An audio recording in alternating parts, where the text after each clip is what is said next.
Aloha, my name is Charles Akimoto, and this is my Pecha Kucha for the history of graphic design in Hawaii. Compared to most of the world, Hawaii is a young place. It was settled between 300 and 700 CE. Now, the early Hawaiians did not have an alphabet. Instead, they used chants, dance, and legends. Unfortunately, due to its oral nature, a lot of the ancient history disappeared after the deaths of the kahunas, or priests. Around 700 CE, Hawaiians started to communicate using petroglyphs or pōhaku, ki'i, which means image, and pōhaku, which means stone. The petroglyphs served as the earliest written forms of communication with the gods, the spirits, travelers, and other islanders. The petroglyphs feature images of man-made objects such as canoes, paddles, sails, and fishhooks, and circles and dots representing ceremonies. Another practice of ancient Hawaii was tattoo, or kakau. Tattoos were spiritually and socially important. The rituals were considered sacred, and only kahunas and certain elders could apply them. These tattoos indicated social hierarchy, as well as protected their wearers from negative forces. Some were even believed to possess powers of their own. Many ancient Hawaiian tattoo designs featured patterns of geometric or natural shapes, such as squares, triangles, crescents, or waves.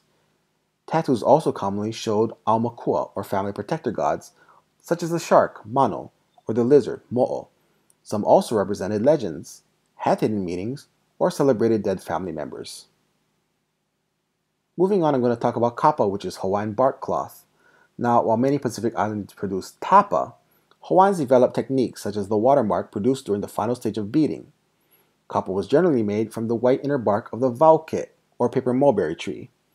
It was mainly used for clothes such as the malo, or men's loincloth, and the pāʻū, or women's wraparound. Now what you see here is the kapala, or bamboo stamp.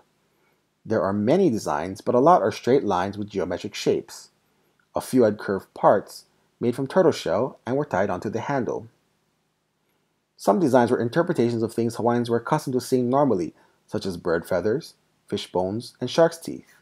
As you can see here, the kapala was dipped into dyes made from natural materials, such as berries, nuts, ash, coconut, and clay, and then pressed onto kapa in repeating patterns. They were so versatile that one single design could be used in many ways, and Hawaiian artists even utilized positive-negative space.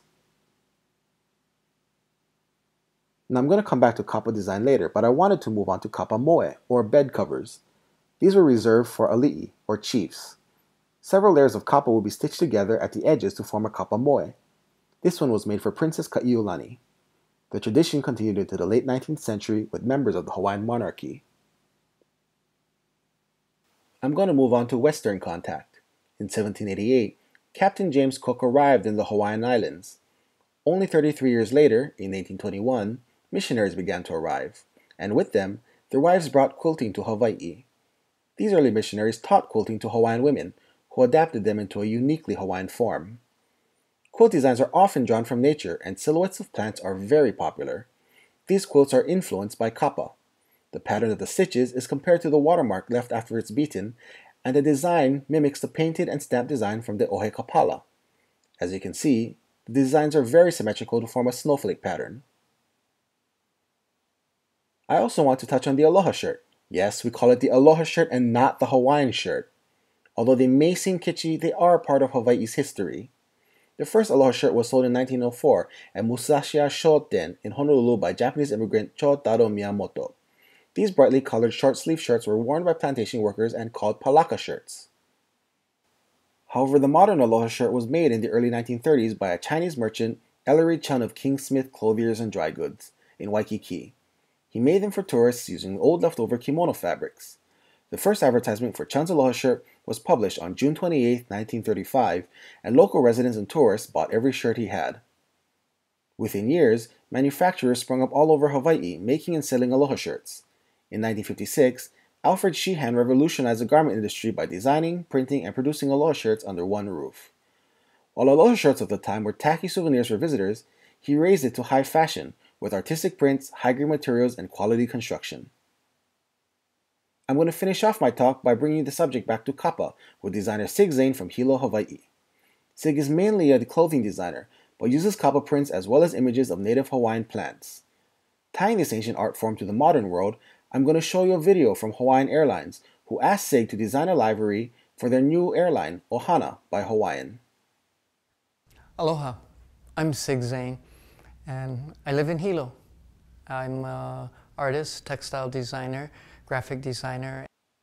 In decorating Kapa, the Hawaiians found out that the bamboo stamps, ohe Kapala, was the best tool. Kapa is the bark cloth made from the wauke tree, and that was our basic loincloth, that was what we wore. But to decorate the kapa, you would take the ohe kapala or the bamboo stamps, and that's what you would stamp onto the kapa so that you would have your starry line per se. There are three elements that we really want to instill in this. And we chose the cordage or the twisting of the tea leaf as that image that we wanted to portray, because it symbolized also the umbilical cord, and that umbilical cord to the piko is how we identify who we are, where we came from, and who our families are. I like the idea of manu because of the flight, or the idea that this is for a plane, right? It's either a shape like this or a shape like this that the bird will make. Well, we chose this shape as a bird that is flapping its wings, but also this shape is also manu, the front of the canoe, and that is also the leading point as far as when humans migrate, or when we migrated from Tahiti over to Hawaii. I decided that the kala was going to represent one of the more important elements of this kahua ka'ivelo. And so I chose the actual leaf pattern, the shape of it, and I gave it a stem to create an actual taro leaf. And that is the one that is most literal. Mahalo nui loa. Thank you for listening to my Pecha Kucha. If you are interested in Sig Zane's design of Ohana by Hawaiian, I urge you to check out their website for more information. The website also features the full video that you have just seen, as I had to cut down the original to fit my presentation. Again, mahalo nui loa.